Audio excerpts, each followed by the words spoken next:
తెలంగాణలో మరో 6 కొత్త మున్సిపాలిటీలు ఒక కార్పొరేషన్ ఏర్పాటు కానున్నాయి. కొత్తగూడెం, పాల్వంచ కలిసి కార్పొరేషన్ను ఏర్పాటు చేస్తుండగా ములుగు, కల్లూరు, బీచుగుంద, అలియాబాద్, ముడిచింతలపల్లి, ఎల్లంపేట మున్సిపాలిటీలు కొత్తగా ఏర్పాటు కానున్నాయి.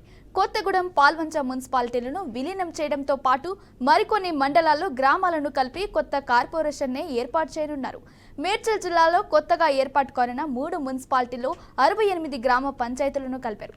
20 గ్రామ పంచాయతీలను కలిపి కల్లూరు మున్సిపాలిటీని 12 గ్రామాలను విలీనం చేసి బీచుకుంద మున్సిపాలిటీలకు ఏర్పాటు చేయనున్నారు.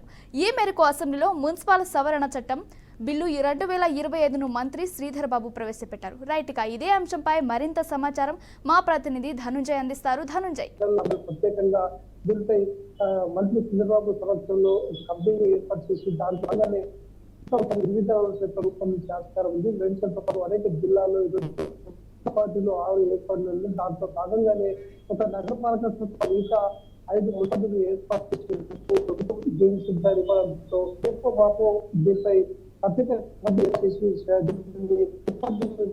ప్రత్యేక ఉంది. ఈ విధంగా ఇలా చూస్తుంటే అనేక ప్రాంతాల్లో ఈరోజు దీనిపై ప్రత్యేక చర్చ జరుగుతుందని చెప్పొచ్చు. ఎందుకంటే కొత్త మున్సిపాలిటీ ఏర్పాటుతో ప్రాథమిక నగరపాలక సంస్థలు కావచ్చు, ఆయా మున్సిపాలిటీల్లో కావచ్చు అభివృద్ధి మరింత నిరోధకం లభించే ఆస్కారం ఉంది. కాబట్టి దీనిపై తీసుకున్న నిర్ణయంతో ఈరోజు జరుగుతుందని చెప్పొచ్చు. ఎందుకంటే కార్పొరేషన్ ఏర్పాటుతో భాగంగా కామారెడ్డి జిల్లాలో తీసుకున్నకు సంబంధించిన